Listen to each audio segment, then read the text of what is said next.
प्रेम से बोलिए भगवान शिव और माता पार्वती की जय। ओम नमः शिवाय। तो आइए आज सोमवार के दिन सुनते हैं सोमवार व्रत कथा। जय श्री गणेश।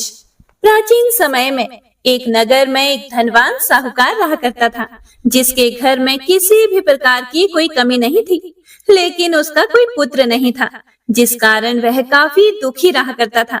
उसे दिन रात यही चिंता सताती रहती थी। ऐसे में वह पुत्र पाने की कामना लिए हर सोमवार भगवान शिव जी का व्रत और पूजन किया करता था, और शाम के समय शिव मंदिर में जाकर वह भगवान शिव जी के सामने दीपक जलाता था। उसके उस भक्ति भाव को देखकर देवी माँ पार्वती ने भगवान शिव से कहा, हे प्रभु, यह साहूकार आपका बहुत बड़ा भक्त है और सदैव आपका व्रत और पूजन बड़ी ही श्रद्धा के साथ करता है। आपको इसकी मनोकामना अवश्य ही पूर्ण करनी चाहिए। माता पार्वती की यह बात सुनकर भगवान शिव बोले, हे देवी पार्वती, यह संसार कर्म क्षेत्र है। जैसे किसान खेत में जैसा बीज बोता है वैसा ही फल काटता है, उसी तरह इस संसार में मनुष्य जैसा कर्म करता है वैसे ही फल भोगता है। पार्वती जी ने अत्यंत आग्रह से कहा, हे प्रभु, जब यह आपका इतना बड़ा भक्त है और इसको अगर किसी भी प्रकार का दुख है तो उसे अवश्य ही दूर करना चाहिए, क्योंकि आप तो सदैव ही अपने भक्तों पर दयालु होते हैं और उनके दुखों को हमेशा ही दूर करते हैं। यदि आप ऐसा नहीं करेंगे तो मनुष्य आपकी सेवा और व्रत क्यों करेंगे? पार्वती जी के ऐसे आग्रह करने पर भगवान शिव बोले, हे देवी पार्वती, इसके कोई पुत्र नहीं है, इसी चिंता में यह अत्यंत दुखी रहता है। इसके भाग्य में पुत्र ना होने पर भी मैं इसे पुत्र प्राप्ति का वर दे सकता हूँ, लेकिन वह पुत्र केवल 12 वर्ष तक ही जीवित रहेगा। इसके पश्चात वह मृत्यु को प्राप्त हो जाएगा। इससे अधिक तो मैं कुछ भी इसके लिए नहीं कर सकता। हे प्रिय भक्तों, यह बातें साहूकार सुन रहा था। इससे उसको ना तो प्रसन्नता हुई और ना ही कुछ दुखी हुआ।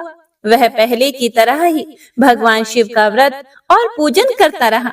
कुछ समय व्यतीत हो जाने पर साहूकार की पत्नी गर्भवती हुई और 10वें महीने में उसे अति सुंदर पुत्र की प्राप्ति हुई। साहूकार के घर में बहुत खुशियां मनाई गई, परंतु साहूकार ने उसकी केवल 12 वर्ष की आयु जानकर अधिक प्रसन्नता प्रकट नहीं की और न ही किसी को यह भेद बताया। जब वह बालक 11 वर्ष का हो गया तो उस बालक की माता ने उसके पिता से विवाह आदि के लिए आग्रह किया, तो वह साहूकार कहने लगा कि अभी मैं इसका विवाह नहीं करा सकता, अपने पुत्र को काशी पढ़ने के लिए भेजूंगा।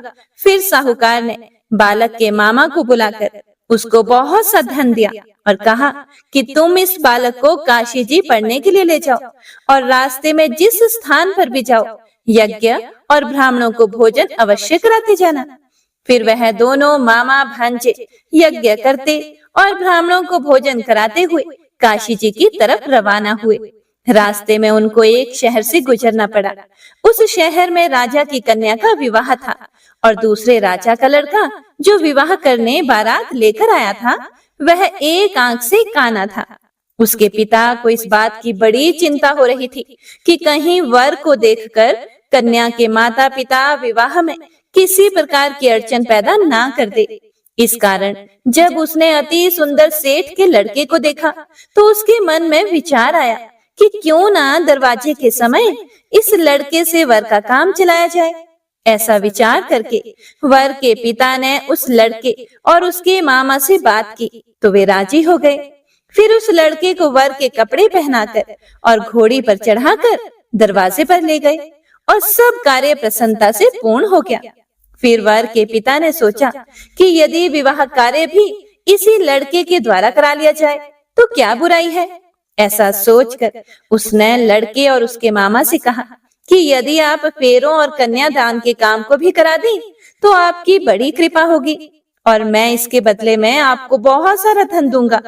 तो उन्होंने स्वीकार कर लिया और विवाह कार्य भी बहुत ही अच्छी तरह से संपन्न हो गया। परंतु जिस समय लड़का जाने लगा तो उसने राजकुमारी की चुनरी के पल्ले पर लिख दिया कि तेरा विवाह तो मेरे साथ हुआ है, परंतु जिस राजकुमार के साथ तुमको भेजेंगे वह एक आंख से काना है और मैं काशी जी में पढ़ने जा रहा हूँ। लड़के के जाने के बाद उस राजकुमारी ने जब अपनी चुनरी पर लिखा हुआ पढ़ा, तो उसने राजकुमार के साथ जाने से मना कर दिया और कहा कि यह मेरा पति नहीं है, मेरा विवाह इसके साथ नहीं हुआ है, वह तो काशी जी पढ़ने गया है। राजकुमारी के माता पिता ने अपनी कन्या को विदा नहीं किया और बारात वापस चली गई। उधर सेठ का लड़का और मामा काशी जी पहुंच गए थे। वहां जाकर लड़के ने पढ़ना शुरू कर दिया। जब लड़के की आयु 12 साल की हो गई, उस दिन उन्होंने यज्ञ रचा रखा था कि लड़के ने अपने मामा से कहा, हे मामा जी, आज मेरी तबीयत कुछ ठीक नहीं लग रही। मामा ने कहा कि तुम अंदर जाकर सो जाओ और आराम करो। लड़का अंदर जाकर सो गया और थोड़ी देर के बाद उसके प्राण निकल गए। जब उसके मामा ने आकर देखा तो वह मुर्दा पड़ा हुआ है, तो उसको बड़ा दुख हुआ और उसने सोचा कि अगर मैं अभी रोना पीटना मचा दूंगा तो यज्ञ का कार्य अधूरा रह जाएगा, जो कि सही नहीं होगा। इसीलिए उसने जल्दी से यज्ञ का कार्य समाप्त किया और ब्राह्मणों के जाने के बाद रोना पीटना शुरू कर दिया। संयोगवश उसी समय शिव पार्वती जी उधर से जा रहे थे। जब उन्हें जोर जोर से रोने की आवाजें सुनाई दी, तो माता पार्वती जी ने भगवान शिव से कहा, हे प्रभु, कोई दुखियारा रो रहा है, कृपया कर इसके कष्ट को दूर कीजिए। जब शिव पार्वती ने पास जाकर देखा तो वहां एक लड़का मुर्दा पड़ा हुआ था। पार्वती जी कहने लगी, हे प्रभु, यह तो उसी सेठ का लड़का है जो आपके वरदान से पैदा हुआ था। इसीलिए हे स्वामी, इस बालक को और आयु दो, नहीं तो इसके माता पिता तड़प तड़प कर मर जाएंगे। पार्वती जी के बार बार आग्रह करने पर भगवान शिव ने उसको जीवन का वरदान दे दिया और भगवान शिव जी की कृपा से लड़का फिर से जीवित हो गया। इसके बाद शिव जी और माता पार्वती कैलाश पर्वत की ओर चले गए। इसके बाद वह लड़का और उसका मामा उसी प्रकार यज्ञ करते और ब्राह्मणों को भोजन कराते अपने घर की ओर वापस चल पड़े। रास्ते में उसी शहर में आए जहां उसका विवाह हुआ था। वहां पर आकर उन्होंने यज्ञ आरंभ कर दिया। तो उस लड़के के ससुर ने उसको पहचान लिया और अपने महल में ले जाकर उसकी बड़ी खातिरदारी के साथ ही बहुत से दास दासियों सहित आदर पूर्वक लड़की और जमाई को विदा भी किया। जब वह अपने शहर के निकट आए तो मामा ने कहा कि पहले मैं तुम्हारे घर जाकर खबर कराता हूँ। जब उस लड़के का मामा घर पहुंचा तो लड़के के माता पिता घर की छत पर बैठे हुए थे और यह प्रण कर रखा था कि यदि हमारा पुत्र सकुशल लौट आया तो हम राजी खुशी नीचे आ जाएंगे, नहीं तो छत से गिरकर अपने प्राण त्याग देंगे। इतने में उस लड़के के मामा ने आकर यह समाचार दिया कि आपका पुत्र वापस आ गया है। तो उनको विश्वास नहीं आया। तब उसके मामा ने शपथ पूर्वक कहा कि आपका पुत्र अपनी पत्नी के साथ बहुत सारा धन लेकर आया है। तो सेठ ने आनंद के साथ उसका स्वागत किया और बड़ी प्रसन्नता के साथ रहने लगे। हे प्रिय भक्तों, ऐसा माना जाता है कि इसी प्रकार से जो कोई भी मनुष्य सोमवार के व्रत को धारण करता है अथवा इस कथा को पढ़ता या सुनता है, भगवान भोलेनाथ और माता पार्वती उसके सभी दुखों को दूर करके उसकी समस्त मनोकामनाओं को पूर्ण करते हैं। तो सभी भक्तजन एक बार प्रेम से बोलिए, शिव शिवा की जय, हर हर महादेव। हे प्रिय भक्तों, अब बड़ी ही श्रद्धा और भक्ति भाव से आइए सुनते हैं सोमवार व्रत की दूसरी कथा। एक बार भगवान भोलेनाथ और माता पार्वती जी मृत्यु लोक घूमने की इच्छा से मृत्यु लोक में आए। यहाँ माता पार्वती व भगवान शंकर जी मृत्यु लोक में घूमते घूमते विदर्भ देशांतर्गत अमरावती नामक नगरी में पहुँचे, जो कि बहुत ही सुंदर थी। यहाँ उन्होंने देखा कि अमरावती नगरी अमरपुरी के दृश्य सभी प्रकार के सुखों से परिपूर्ण थी। उस नगरी में राजा द्वारा बनवाया हुआ बहुत सुंदर भगवान भोलेनाथ जी का मंदिर भी था। उस मंदिर में भगवान भोलेनाथ जी और माता पार्वती निवास करने लगे।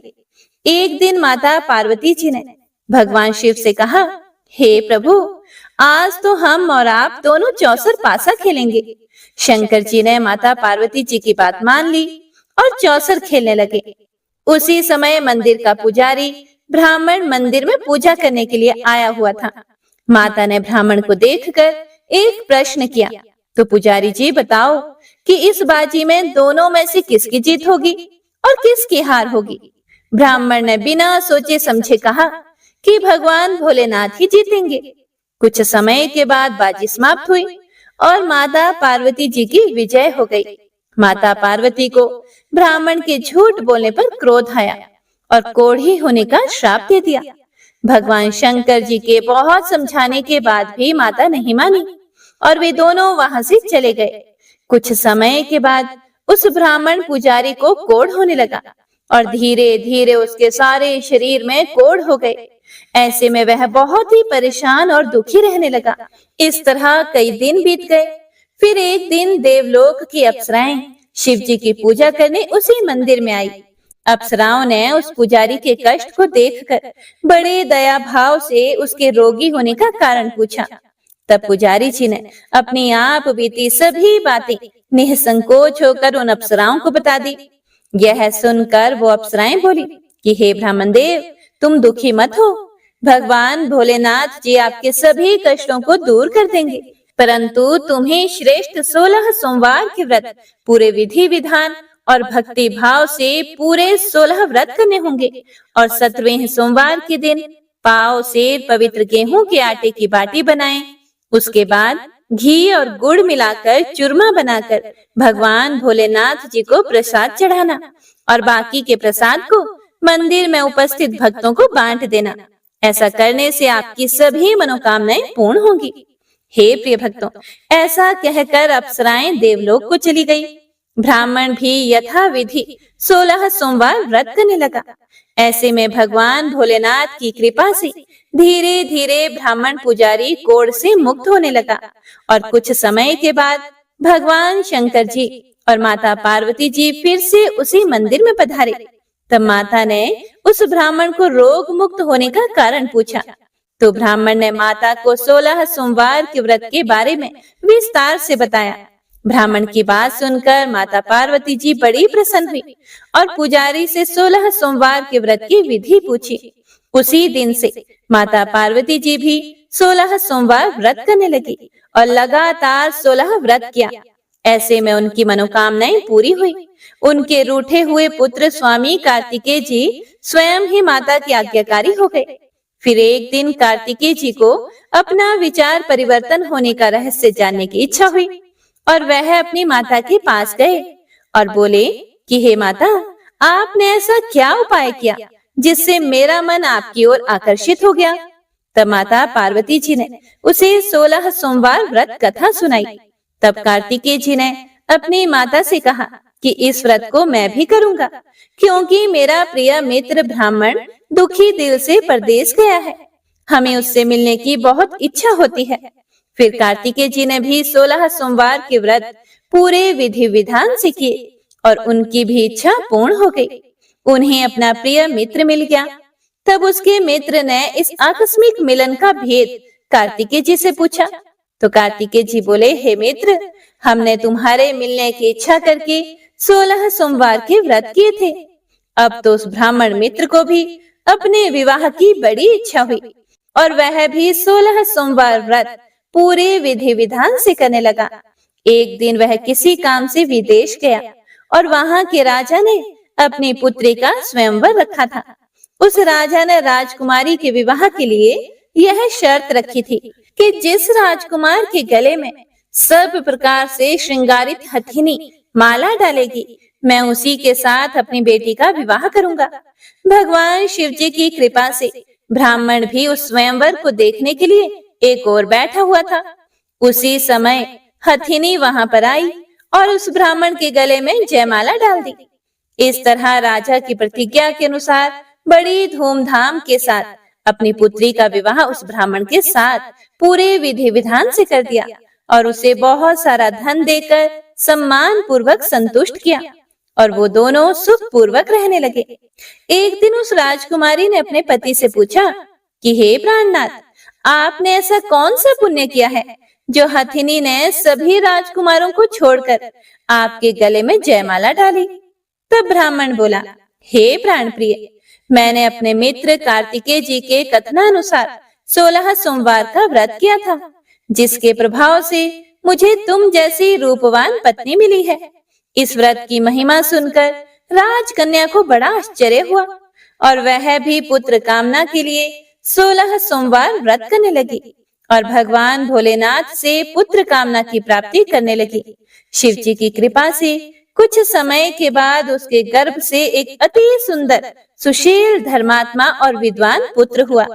वह ब्राह्मण और उसकी पत्नी दोनों उस पुत्र को पाकर बहुत ही प्रसन्न हुए और उसका लालन पालन भली प्रकार से करने लगे। जब वह लड़का बड़ा हुआ और समझदार हुआ तो एक दिन अपनी माता से प्रश्न किया कि हे माता, आपने ऐसा कौन सा पुण्य किया जो आपको मेरे जैसे पुत्र की प्राप्ति हुई? पुत्र की बात सुनकर उस राजकुमारी ने अपने द्वारा किए गए 16 सोमवार व्रत की कथा और पूरे नियमों के बारे में उसे बताया। उस लड़के ने इस व्रत को सब तरह से मनोरथ पूर्ण करने वाला सुनकर उसके मन में राज्याधिकार के पाने की इच्छा हुई। उस लड़के ने उसी दिन भगवान शिव जी को प्रसन्न करने के लिए 16 सोमवार के व्रत पूरे नियमों से करने लगा। एक दिन दूसरे देश के राजा के दूत ने आकर उसको उनकी राजकुमारी के लिए चुना और उसे अपने साथ ले आए और राजा ने अपनी राजकुमारी का विवाह उसके साथ कर दिया। धीरे धीरे राजा बूढ़ा हो गया और उसके लिए राजकाज संभालना मुश्किल हो गया। उसने अपने दामाद का राज्य तिलक कर दिया और वहां का राजा घोषित कर दिया। इस तरह से ब्राह्मण पुत्र राजा बनकर भी यह व्रत करता रहा। हे प्रिय भक्तों, जब 17वां सोमवार का व्रत आया तो उसने अपनी रानी से सभी सामग्रियों सहित भगवान भोलेनाथ जी के मंदिर में आने को कहा, किंतु रानी मंदिर नहीं गई और उसने अपने दास दासियों को पूजा की सामग्री लेकर मंदिर भेज दिया।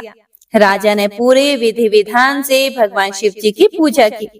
जब वह वहां से जाने लगा तो उसने एक आकाशवाणी सुनी। हे राजा, अपनी इस रानी को राजमहल से निकाल दे, नहीं तो ये तेरा सर्वनाश कर देगी। इस वाणी को सुनकर राजा आश्चर्य में पड़ गया और उसने तुरंत मंत्रियों की एक बैठक बुलवाई और आप बीती उन्हें सुनाई।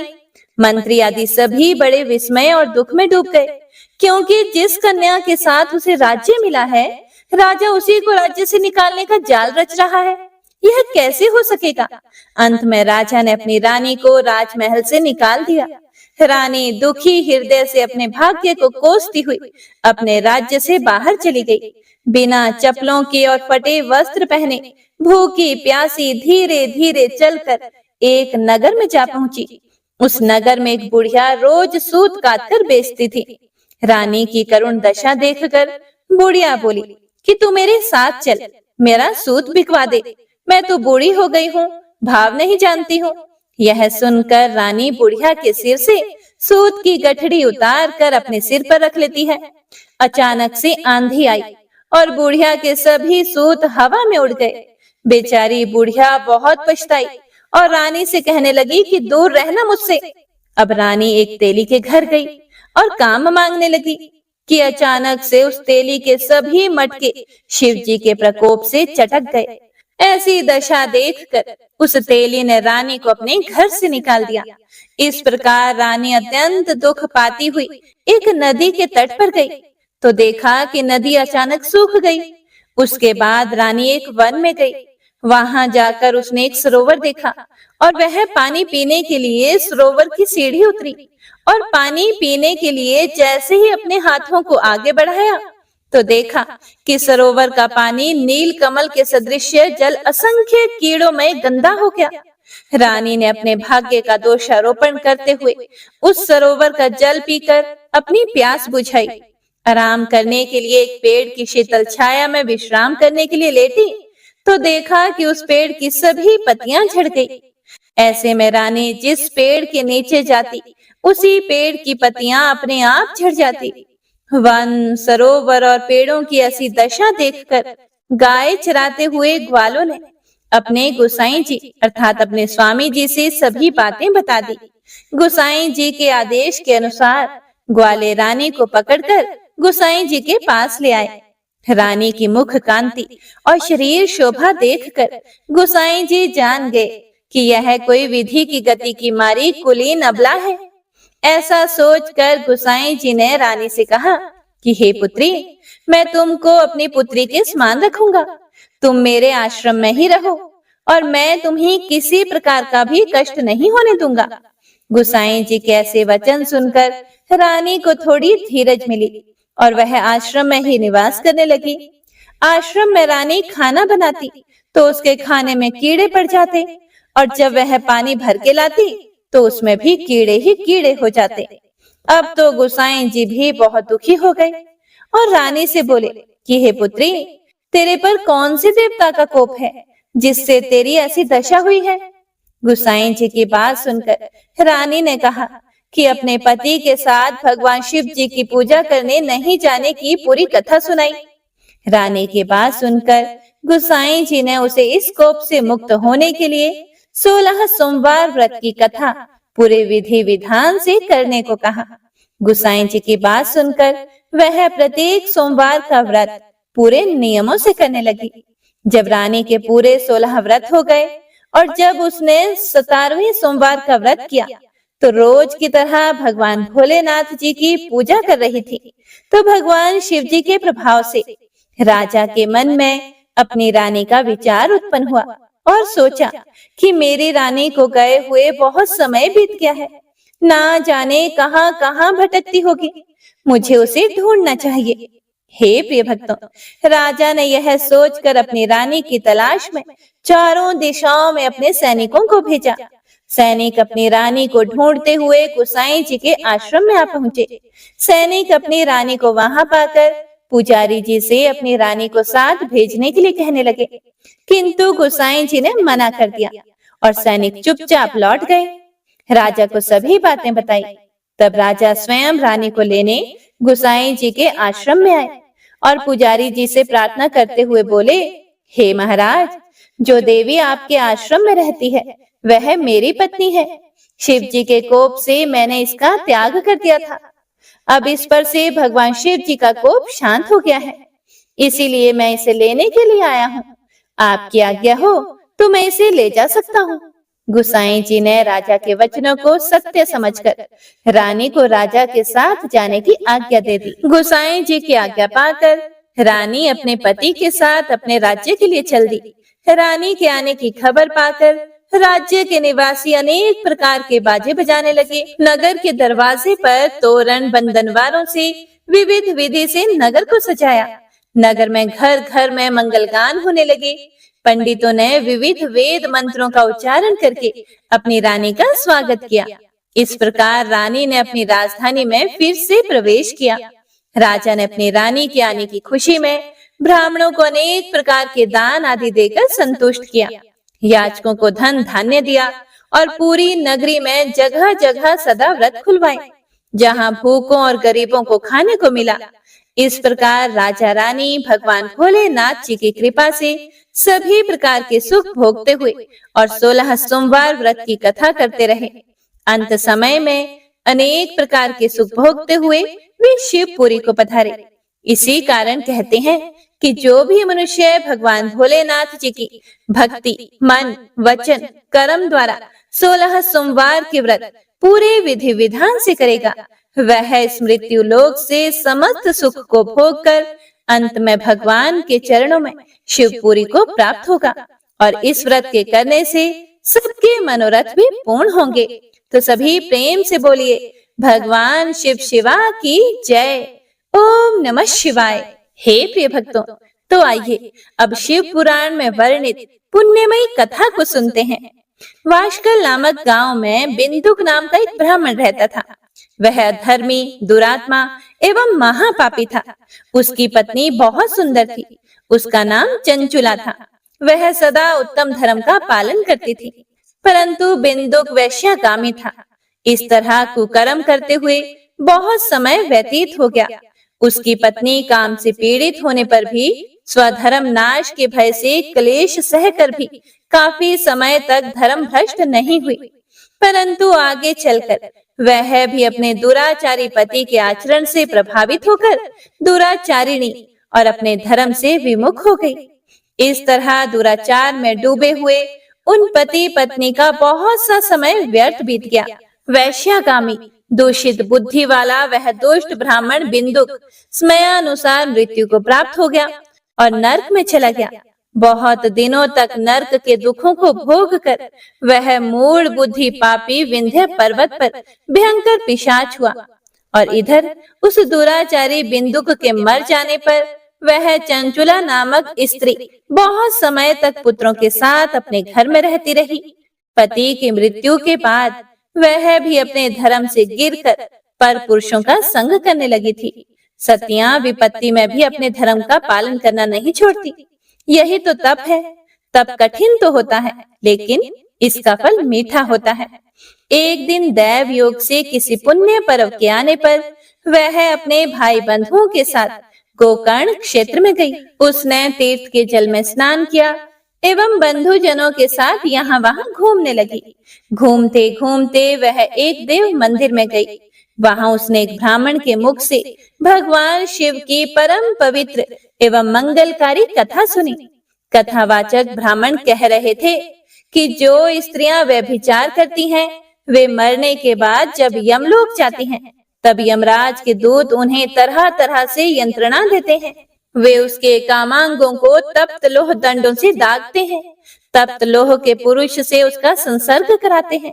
ये सारे दंड इतनी वेदना देने वाले होते हैं कि जीव पुकार पुकार कर कहता है कि अब वह ऐसा नहीं करेगा, लेकिन यमदूत उसे नहीं छोड़ते। कर्मों का फल तो सभी को भोगना ही पड़ता है। देव, ऋषि, मनुष्य सभी इससे बंधे हुए हैं। हे प्रिय भक्तों, ब्राह्मण के मुख से यह वैराग्य बढ़ाने वाली कथा सुनकर चंचुला भय से व्याकुल हो गई। कथा समाप्त होने पर सभी लोग वहां से चले गए। तब कथा बांचने वाले ब्राह्मण देवता से चंचुला ने कहा कि हे ब्राह्मण देव, धर्म को ना जानने के कारण मेरे द्वारा भी बहुत बड़ा दुराचार हुआ है। हे स्वामी, मेरे ऊपर कृपा कर मेरा उद्धार कीजिए। आपके प्रवचन को सुनकर मुझे इस संसार से वैराग्य हो गया है। मुझ मूढ़ चित्त वाली पापिनी को धिक्कार है। मैं निंदा के योग्य हूँ। मैं बुरे विषयों में फंसकर अपने धर्म से विमुख हो गई थी। कौन मुझ जैसी कुमार्ग में मन लगाने वाली पापिनी का साथ देगा? जब यमदूत मेरे गले में फंदा डालकर मुझे बांध कर ले जाएंगे और नरक में मेरे शरीर के टुकड़े करेंगे, तब मैं कैसे उन महायातनाओं को सहन कर पाऊंगी? मैं सब प्रकार से नष्ट हो गई हूँ, क्योंकि अभी तक मैं हर तरह से पाप में डूबी रही हूँ। हे ब्राह्मण देव, आप मेरे गुरु हैं। आप ही मेरे माता पिता हैं। मैं आपकी शरण में आई हूँ। मुझ अबला का आप ही उद्धार कीजिए। इस प्रकार विलाप करती हुई चंचुला ब्राह्मण देवता के चरणों में गिर पड़ी।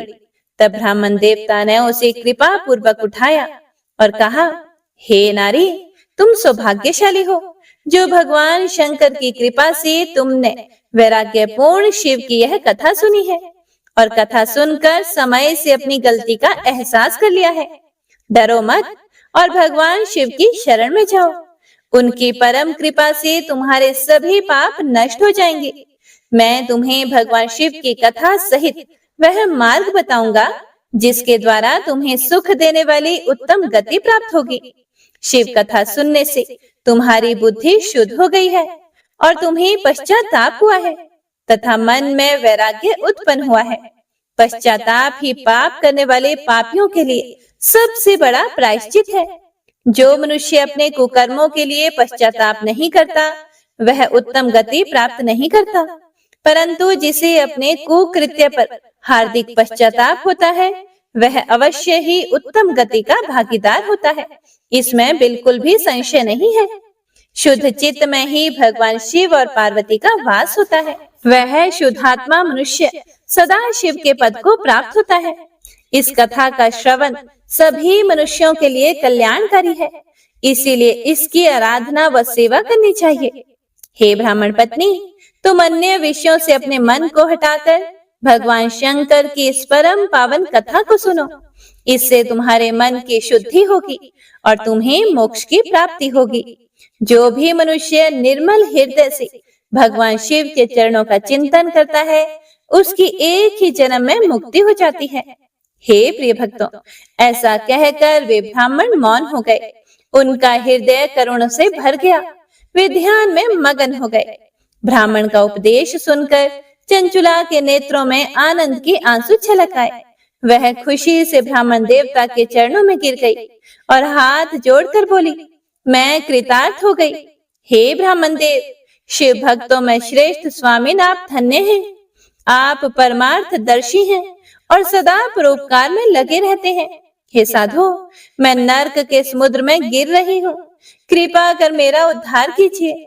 जिस पौराणिक व अमृत के समान सुंदर शिव कथा की बात आपने की है, उसे सुनकर ही मेरे मन में वैराग्य उत्पन्न हुआ है। उस अमृतमयी कथा को सुनने के लिए मेरे मन में बड़ी श्रद्धा हो रही है। कृपया आप मुझे उसे सुनाइए। हे प्रिय भक्तों, कथा सुनने की इच्छा मन में लिए हुए चंचुला उन ब्राह्मण देवता की सेवा में वहीं रहने लगी। उस गोकर्ण नामक महाक्षेत्र में उन ब्राह्मण देवता के मुख से चंचुला शिव की भक्ति, ज्ञान और वैराग्य बढ़ाने वाली और मुक्ति देने वाली परम उत्तम कथा सुनकर कृतार्थ हो गई। उसका मन शुद्ध हो गया। वह अपने हृदय में शिव के सगुण रूप का चिंतन करने लगी। वह सदैव शिव के सच्चिदानंदमय स्वरूप का स्मरण करती थी। उसके बाद अपना समय पूर्ण होने पर चंचुला ने बिना किसी कष्ट के अपना शरीर त्याग दिया। उसे लेने के लिए एक दिव्य विमान वहां पहुंचा। यह विमान शोभा साधनों से सजा हुआ था एवं शिव गणों से सुशोभित था। चंचुला दिव्यांगना होकर विमान से शिवपुरी पहुंची। उसके सारे पाप धुल गए थे। वहां उसने सनातन देवता त्रिनेत्रधारी महादेव शिव को देखा। सभी देवता उनकी सेवा में भक्ति भाव से उपस्थित थे। उनकी अंग कांति करोड़ों सूर्यों के समान प्रकाशित हो रही थी। 5 मुख और हर मुख में 3-3 नेत्र थे। मस्तक पर अर्ध चंद्राकार मुकुट शोभायमान हो रहा था। कंठ में नील चिन्ह था। उनके साथ में देवी गौरी विराजमान थी, जो विद्युत पुंज के समान प्रकाशित हो रही थी। महादेव जी की कांति कपूर के समान गौर थी। उनके शरीर पर श्वेत वस्त्र थे तथा शरीर श्वेत भस्म से युक्त था। इस प्रकार भगवान शिव के परम उज्जवल रूप के दर्शन करके चंचुला बहुत प्रसन्न हुई। उसने भगवान शिव को बारंबार प्रणाम किया और हाथ जोड़कर प्रेम, आनंद और संतोष से युक्त होकर विनीत भाव से खड़ी हो गई। उसके नेत्रों से आनंद अश्रुओं की धारा बहने लगी। भगवान शंकर व भगवती गौरी उमा ने करुणा के साथ सौम्य दृष्टि से देखकर चंचुला को अपने पास बुलाया। गौरी उमा ने उसे प्रेम पूर्वक अपनी सखी बना लिया। चंचुला सुख पूर्वक भगवान शिव के धाम में उमा देवी की सखी के रूप में निवास करने लगी। हे प्रिय भक्तों, एक दिन चंचुला आनंद में मग्न उमा देवी के पास गई और दोनों हाथ जोड़कर उनकी स्तुति की। तब शंकर प्रिया भक्त वत्सला उमा देवी ने बड़े प्रेम से चंचुला से कहा, हे सखी चंचुला, मैं तुम्हारी स्तुति से प्रसन्न हूँ। बोलो, क्या वर मांगती हो? चंचुला बोली, हे गिरिराज कुमारी, मेरे पति बिंदुक इस समय कहाँ है? उनकी कैसी गति हुई है? मुझे बताइए और कुछ ऐसा उपाय कीजिए ताकि हम फिर से मिल सकें। फिर गिरिजा बोली, हे पुत्री, तुम्हारा पति बिंदुक बड़ा पापी था। उसका अंत बड़ा भयानक हुआ। वैश्या का उपभोग करने के कारण वह मूर्ख नरक में अनेक वर्षों तक अनेक प्रकार के दुख भोग कर अब शेष पाप को भोगने के लिए विंध्य पर्वत पर पिशाच की योनि में रह रहा है। वह दुष्ट वहीं वायु पीकर रहता है और सब प्रकार के कष्ट सहता है। गौरी देवी की यह बात सुनकर चंचुला अत्यंत दुखी हो गई। फिर मन को किसी तरह स्थिर करती हुई दुखी हृदय से मां गौरी से उसने एक बार फिर पूछा, हे महादेवी, मुझ पर कृपा कीजिए और मेरे पापी पति का भी उद्धार कीजिए। कृपा करके मुझे वह उपाय बताइए जिससे मेरे पति को उत्तम गति प्राप्त हो सके। गौरी देवी ने कहा, यदि तुम्हारा पति बिंदुक भगवान शिव की पुण्यमयी उत्तम कथा सुने तो वह इस दुर्गति को पार करके उत्तम गति का भागी हो सकता है। अमृत के समान मधुर गौरी देवी का यह वचन सुनकर चंचुला ने दोनों हाथ जोड़कर मस्तक झुकाकर उन्हें बारंबार प्रणाम किया तथा प्रार्थना की कि मेरे पति को शिव की वह पुण्यमयी कथा सुनाने की व्यवस्था कीजिए।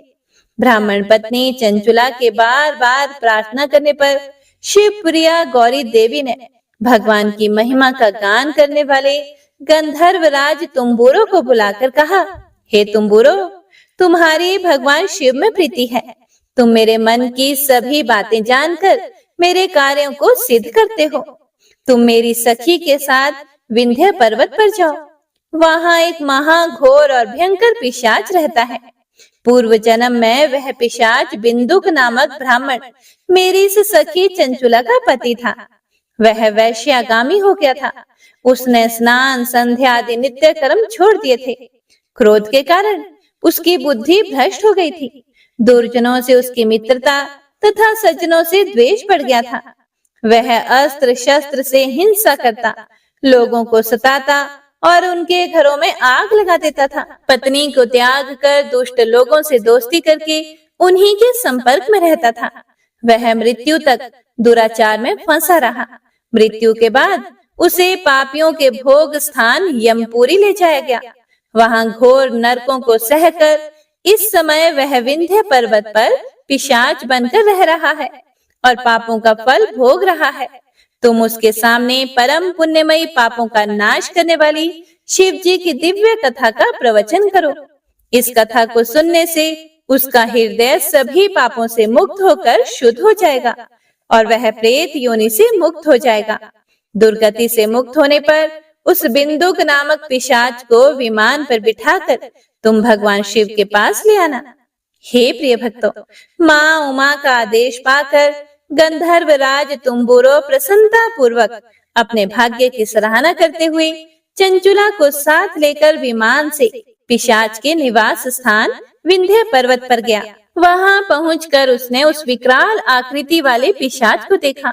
उसका शरीर विशाल था, उसकी ठोड़ी बड़ी थी। वह कभी हंसता तो कभी रोता, कभी उछलता था। महाबली तुम्बुरो ने बिंदुक नामक पिशाच को पाशों से बांध लिया। उसके बाद तुम्बुरो ने शिव की कथा बांचने के लिए स्थान तलाश कर मंडप की रचना की और शीघ्र ही इस बात का पता लोगों को चल गया कि एक पिशाच के उद्धार हेतु देवी पार्वती की आज्ञा से तुम्बुरो शिव की अमृत कथा सुनाने विंध्य पर्वत पर आया है। उस कथा को सुनने के लोभ से बहुत से देव ऋषि वहां पहुंच गए। सभी को आदर पूर्वक स्थान दिया गया। पिशाच बिंदुक को पाशों में बांधकर आसन पर बिठाया गया और तब तुम्बुरो ने परम उत्तम शिव पुराण की अमृत कथा का गान शुरू किया, जिसे सभी श्रोता कृतार्थ हो गए। इस पुण्यमयी कथा को सुनकर पिशाच सभी पापों से मुक्त हो गया और उसने पिशाच शरीर का त्याग कर दिया और शीघ्र ही उसका रूप दिव्य हो गया। उसका शरीर गौर वर्ण का हो गया। शरीर पर श्वेत वस्त्र एवं पुरुषों के आभूषण आ गए। इस प्रकार दिव्य देहधारी होकर बिंदुक अपनी पत्नी चंचुला के साथ स्वयं भी भगवान शिव का गुणगान करने लगा। उसे इस दिव्य रूप में देखकर सभी को बहुत आश्चर्य हुआ। उसका मन परम आनंद से परिपूर्ण हो गया। सभी भगवान महेश्वर के अद्भुत चरित्र को सुनकर कृतार्थ होकर उनका यशोगान करते हुए अपने अपने धाम को चले गए। बिंदुक अपनी पत्नी चंचुला के साथ विमान में बैठकर शिवपुरी की ओर चल दिया। महेश्वर के गुणों का गान करता हुआ बिंदुक अपनी पत्नी चंचुला और तुम्बुरो के साथ शीघ्र ही शिव धाम पहुंच गया। भगवान शिव व देवी पार्वती ने उसे अपना पार्षद बना लिया। दोनों पति पत्नी सुख पूर्वक भगवान महेश्वर एवं देवी गौरी के श्री चरणों में अविचल निवास पाकर धन्य हो गए। तो सभी भक्तजन प्रेम से बोलिए, उमा महेश्वर भगवान की जय। हर हर महादेव। हे प्रिय भक्तों, तो यह थी सोमवार व्रत की संपूर्ण व्रत कथा। उम्मीद है आप सभी भक्तों ने पूरे भक्ति भाव और प्रसन्न चित मन से कथा को पूरा सुना होगा। कथा पसंद आए तो लाइक शेयर कमेंट जरूर कीजिएगा और हमारे चैनल पर आषाढ़ मास महात्म्य की कथाओं का रसपान भी जरूर कीजिएगा। भगवान भोलेनाथ और माता पार्वती का आशीर्वाद आप सभी भक्तों पर सदा सर्वदा बना रहे। तो सभी भक्तजन एक बार प्रेम से बोलिए, भगवान भोलेनाथ और माता पार्वती की जय।